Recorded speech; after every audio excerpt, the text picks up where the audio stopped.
Welcome to another Growth Wisdom podcast with Colin Parsons with us today. He's a growth engineer at Clay, has a cool background, pretty young, pretty ambitious, successful so far. So we're going to talk about Clay, which is one of my favorite AI outreach tool. We're going to talk about the past startups that Colin was involved in. We're going to talk about VC and investment thesis today.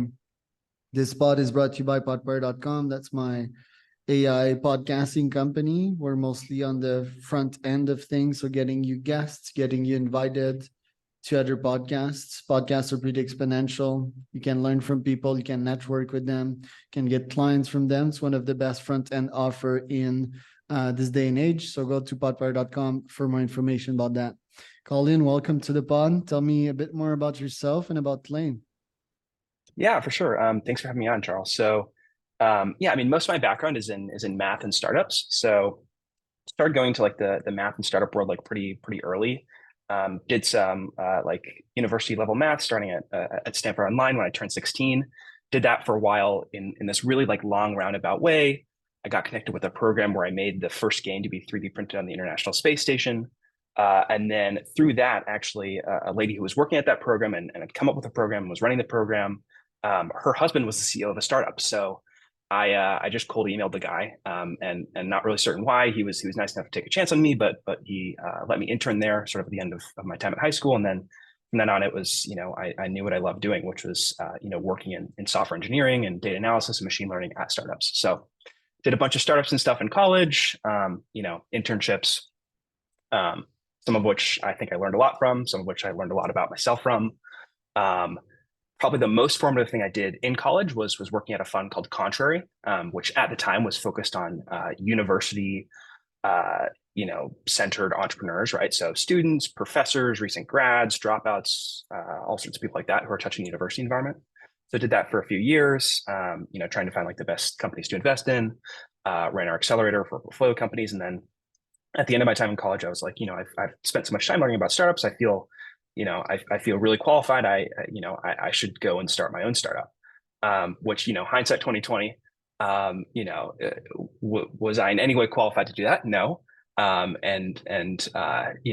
it going to be anywhere near as easy as I thought? Obviously not. So did that for a few years. Ultimately, didn't succeed. Had some money raised, but decided to turn it down because I didn't have long-term conviction in the business. Left that, went and joined another startup as the founding engineer there. Did that for about 9 or 10 months, and then that startup shut down. So then moved on to Clay, which is where I am now. I was smiling listening to you because you said like, not sure why he took a chance on me, but from an external perspective, it's pretty obvious why people would take a shot on you, You're like 16 and cold emailing people. At 16, I was so deep in the alcohol waters and not knowing much. I mean, it's not that I didn't knew anything about life. I knew a lot about life. I was like a philosopher and utilitarian, love talking and love talking about deep stuff. So I knew about life, but I didn't know about business. And to me, business is a big part of life.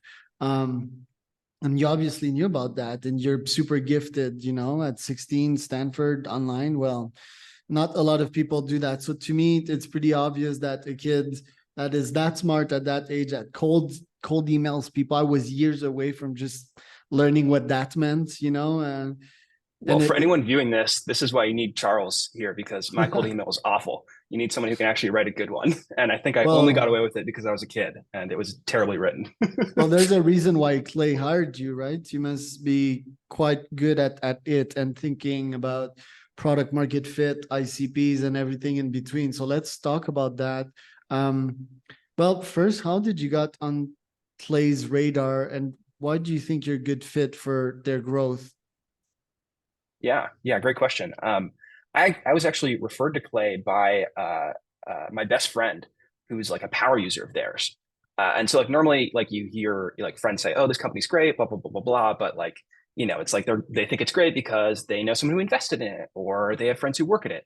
It's really rare to hear from a user of a company like this company is like the next great thing. This company's amazing. This company should be worth so much, and they're changing my life. So hearing it from a customer and hearing it from someone I really trusted was like sort of all I needed. And then went in, chatted with the team, and interviewed, did the whole process, and here I am. What is so special about Clay? I don't think Clay is undervalued or it's gonna become the next big unicorn. I do think they have something special. For those that don't know, Clay is, let me try to explain that very simply. It's a spreadsheet, and to me and to a bunch of users, the main feature is that you can have AI write personalized emails or write personalized data pieces that can fit into an email eventually at scale. And that is really special. And the engineering team at Clay is advanced. They drop a lot of feature. They're innovative. They're cool. It's like a flashy Ferrari, if you want. I use Apollo that is slower on the AI feel, and they still develop a bunch of interesting features. So Apollo would probably be an R8 and Clay would be a Rari. Obviously a Rari costs a lot, which is the problem that I have with Clay. Seems that the credits, whatever we say, right? Sure, okay, dropping 4K on a software and we get 40 or 400K in return, right? But it's still 4K, and there's that pain I feel you guys need to address. But I think you're addressing it with various features. For example, testing 5 credits, pre-testing, because that was my pain, like finding the right formula and then paying for these credits that I won't use as emails and final product in the end. So how are you addressing that? Yeah, it's a great question, right? And pricing is really complicated, right? Because if you think of the way that Clay tends to charge right now, like the primary thing we charge for is credits, right? And when you think about credits, that is, for anyone who isn't familiar, that's us, calling a third party integration. We're making an API call that costs us money, and so we basically charge credits to make up what we pay for the API call. And then there's a slight margin, which is what Clay makes in its business. So I think like yeah, Charles, it's like a great question, because there's all sorts of complexity that like I think people and we ourselves are still like getting a handle on in terms of how pricing works, right? So for example, like the feature you highlighted of like run your first 10 rows free, just to test it out and make sure it's like working properly. Like that's a great thing that like make sure people can run their table and make sure like the data is flowing through it as they expect, right? There's other complexity too, right? Of like there's some things that we feature gate on based on pricing plans, right? So it's not like a pure per credits usage. It's actually like you have to have this level of plan to export data to your CRM, right? And sort of behind the scenes, the reason for all this is that like some things we pay like a per API call usage. Some things we pay just a flat fee to access a data provider's data. Sometimes we pay and we make an API call and we get back a bad result and we get refunded for that charge. Sometimes we do that and we don't, right? And so then we have to like eat those costs, right? So like behind each of these things, like you can go down the list of like integration by integration, and there's some integrations we're making money on, and there's some integrations we're like losing money on every time someone like presses play. But like the general like question or point around pricing is like well taken. I think like we're always like experimenting, trying to figure out like for this new integration or for this credit system, like what makes the most sense here. I think the credit system is genius.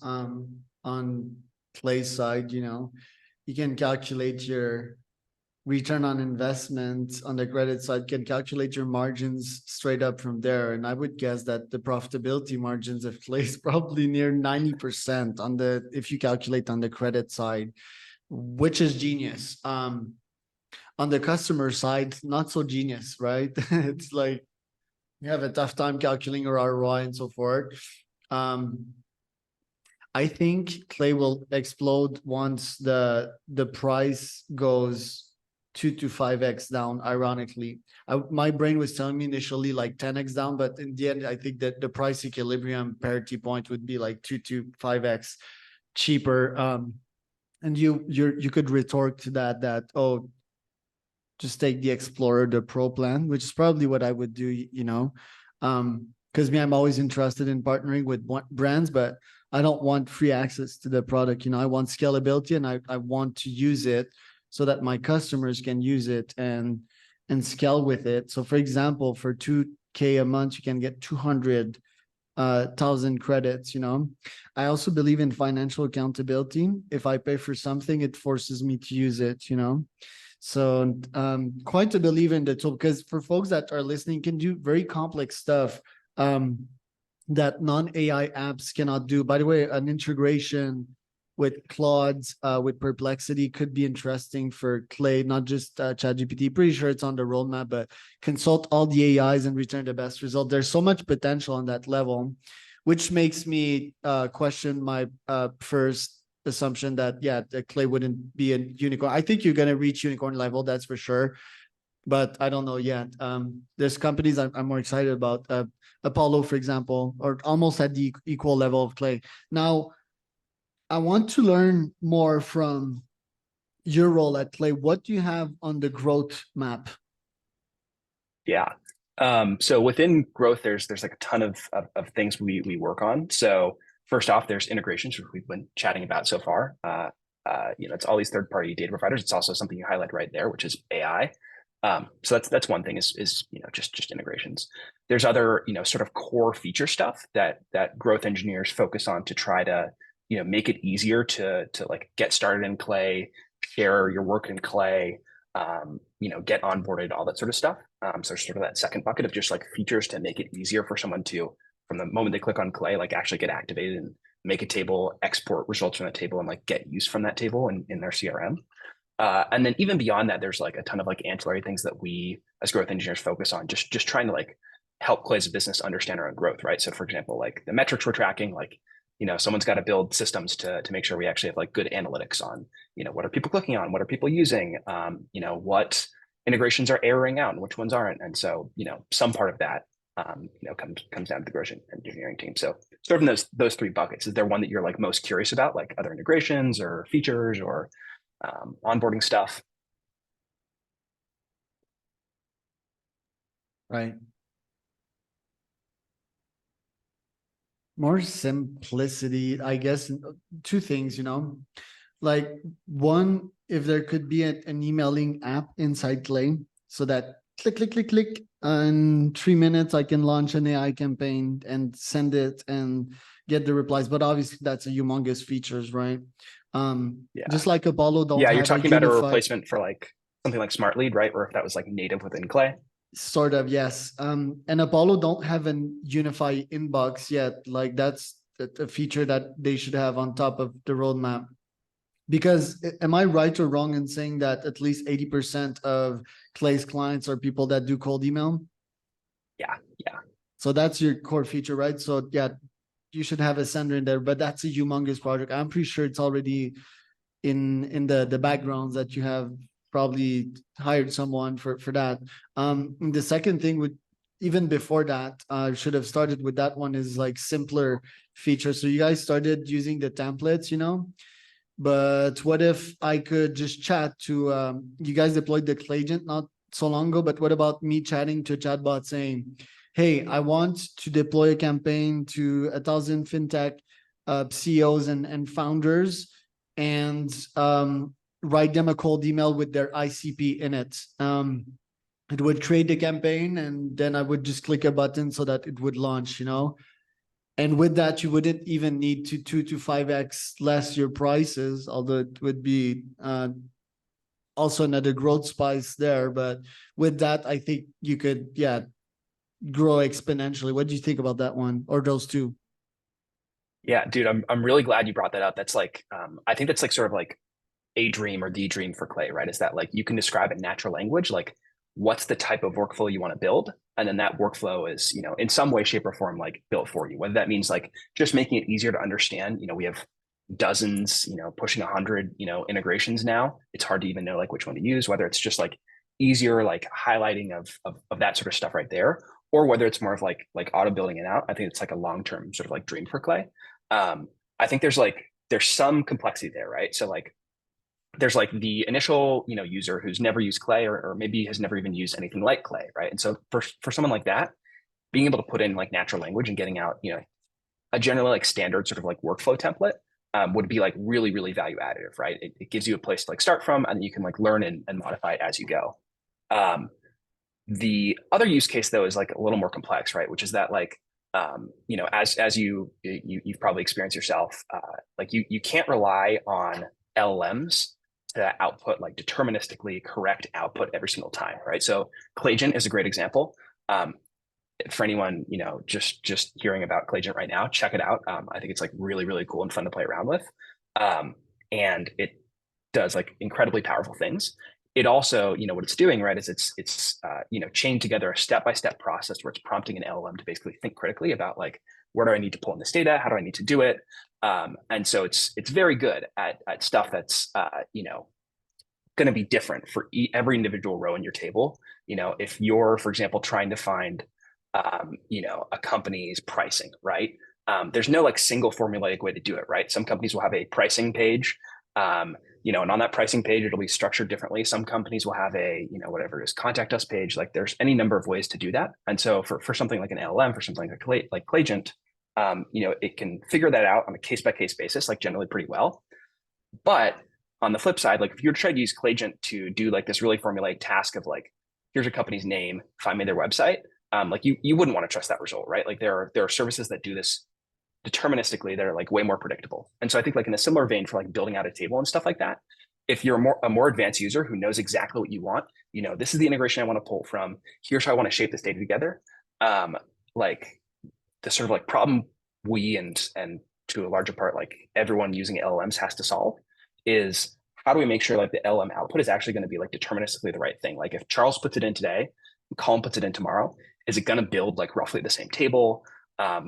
Do slight changes in like the way the prompt is worded, like totally change the structure of the table? Does it get things wrong? Like these are really hard questions. But like, yeah, if we could do it, I think it would be incredible. So yeah. Then give us some ideas of cool campaigns that we can build with Clay, because ICP is quite relevant for most industries that I target, whether we're talking about SaaS or agencies. For example, first, me as a cold email agency, if I spot their ICP with an AI and put it in an email, it shows that I did my homework and that I see potential in helping them target these ICPs. If we're talking about the ICP of a SaaS company, I can tell them that like, hey, I can help you reach your ICP, which is this. And that is definitely an added value here. So what are growth ideas or campaigns that we can build on Clay that is pretty impressive via cold email, obviously, and that can get us a reply rate over 15%? Yeah, great question. My personal favorite, like one I've seen recently, is using our integrations to pull in. So first, get your list of companies from wherever, right? Get their domains. Then use one of our integrations or multiple integrations to figure out like what roles they're actively hiring for. Right. This is a good campaign for like a SaaS company. Find the roles they're actively hiring for, and say you're a SaaS company selling, software that's going to help like marketers do a better job, right? So then check through their roles and see if there's any, matching the general description of marketer, right? Could be marketing manager, could be, any number of things, right? So find out like all the roles that they have that are related to marketers. Then what you're going to want to do is start crafting an email based on, hey, blah, blah, blah, blah, blah is, really interesting. Your company's really interesting. Notice you're hiring for like these marketing roles. By the way, our software does X, Y, and Z. So that's like the first thing, right? The email that you want to send it to. The next thing that you want to do is, so now you have a general idea of the email you want to send. Now, pull in that company, and from that company, find people at that company who are, directors or managers within the marketing department, right? So people who are likely hiring for these roles. Then send that email to them and say, hey, notice like you guys put this out. I don't know if like this information is like still relevant or accurate. But if you're still hiring for like this type of role, like we actually have a piece of software that like can do, X, Y, and Z part of this role for you. And like, here's how much it costs. Like any interest in that sort of thing. And of course you can add in like one or two more bits of personalization right there. But I think it's like a generally strong signal if a company's willing to pay $100,000, to hire someone to do something, like they're probably willing to pay whatever it is, $5,000 to do a significant portion of that if you're a SaaS company. What do you see yourself at or what do you see yourself in, or where do you see yourself progressing at Clay in the next couple of years? And will you ever get back in the startup founder arena of things? Yeah, great question. Within Clay, it's like so hard to tell because I mean I just started 2.5 months ago. Obviously, I'd like to like do really really well, and um, there's a ton of things that I've tried out that I like. I really like working with customers in our customer Slack. Um, I've liked working on like analytics questions so far. So it's too hard to tell like which way any of those will go, but I imagine someplace down the line I'll probably dive more into one of those and become a little more specialized there. Long term, yeah, of course, being a founder is like really, really interesting to me. It's very much a thing of, it's years down the line. I think there's a ton that someone like me can like learn at a place like Clay. Just the quality of people there is so incredible. And if anyone listening is interested, Clay is especially if you're in your senior year in college, Clay is starting recruiting right now. So please, don't be afraid to go on the careers page at Clay and reach out. But yeah, I mean, there's so much for me to learn. Like in the meantime, long term, yeah, would I love to be a founder again? Of course, but it's really hard, as you know. So needs a few years of preparation, I think. What's the difference between normal growth person and a growth engineer? Growth engineer means you're sort of walking through the code, right? So a growth person might be like, okay, like what's our activation metric? How do we push up that activation metric?